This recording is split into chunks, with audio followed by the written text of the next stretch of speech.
एकंदरीत गांभीर्य या अधिवेशनाचं नसल्याचं वारंवार सिद्ध होत आहे। कुठे कुत्रे पकडा, कुठे बिबटे सोडा, यावरच हे अधिवेशन जे आहे याची बोलवण ही सुरू आहे। मुळातच विदर्भाचा करार करत असताना ज्या स्वाक्षर झालेल्या आहेत त्याचाच अनादर एकीकडे आहे, तो दुसरीकडे बेरोजगारांचा, शेतकऱ्यांचा आणि महाराष्ट्रातील एकंदर कर्मचाऱ्यांचा हा सर्व प्रश्न या निमित्तानं ऐरणीवर असताना कायदा व सुव्यवस्थेची परिस्थिती, प्रशासनातील गोंधळ आणि मुळात हे सरकार भ्रष्टाचार युक्त आहे आणि अत्यंत भ्रष्ट स्वरूपाचे एकापेक्षा एक मोठे प्रकरण बाहेर येत असताना त्या संदर्भात श्वेतपत्रिका जाहीर करून यावर चर्चा होणं अपेक्षित होतं।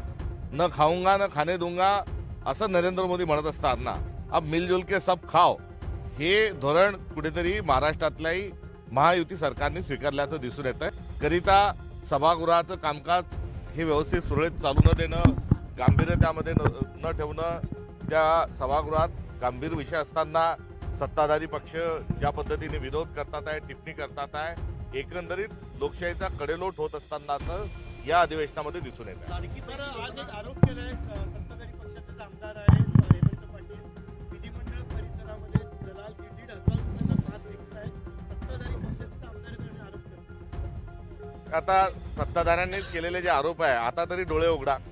आणि हे भ्रष्टाचारयुक्त सरकार असल्यामुळे पासून तर मोठ्या मोठ्या लाडक्या ठेकेदारांपर्यंत भ्रष्टाचार हेच त्यांचं ब्रीदवाक्य आहे।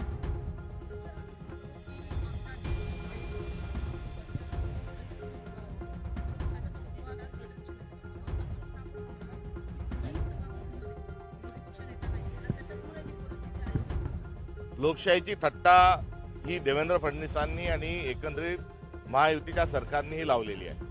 बोलत असताना विरोधाभास आहे, पुढे 10% आमदार असल्याचा कायदा नसताना त्याचा दाखला दिला जातोय, मात्र वरच्या सभागृहात 10% सदस्य संख्या असतानाही, प्रस्ताव असतानाही विरोधी पक्ष नेता दिला जात नाही। त्यामुळे खालच्या आणि वरच्या सभागृहात दोन्ही ठिकाणचे प्रस्ताव आहेत, मात्र लोकशाहीच्या नुसार हे भारताच्या संविधानाच्या नुसार कामकाज हा पुढे न्यायचं नाही, तर हम करे सो कायदा या अनुषंगानं हा रेटायचा आहे। देवेंद्र फडणवीसांनी लोकशाहीची भूज राखली पाहिजे, एवढा आव आणतात ते, तो आव आणत असताना जे संकेत आहेत आणि जो नियम आहे तो पाळला पाहिजे। विरोधी पक्ष नेता हा त्यांना देणं हा राजकीय धर्म आहे, हा राजधर्म आहे, मात्र या राजधर्मापासून देवेंद्र फडणवीस पळ काढत आहे। लाडकी बहीण योजनेमध्ये 165 कोटी रुपये अपात्र लाभार्थ्यांनी लागले आहेत, ज्यामध्ये पुरुषांसह शासकीय अधिकारी आणि कर्मचारी महिलांचा समावेश आहे। ही कबुली दिलेली आहे मंत्री आदिती तटकरे यांनी। ही अशा स्वरूपामध्ये बोगस लाभार्थी दाखवणारे अधिकारी कोण होते,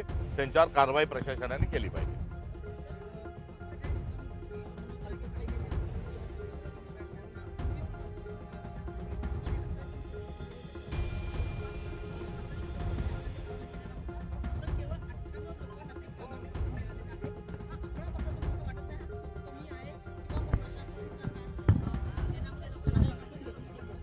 जातनिहाय जनगणना हा सर्वात आरक्षणाच्या मुद्द्यांवरचं सर्वात रामबाण अशा स्वरूपाचा इलाज आहे, मात्र जातनिहाय जनगणना न करता देवेंद्र फडणवीस हे जाती जातीत भांडणं लावतात आहे।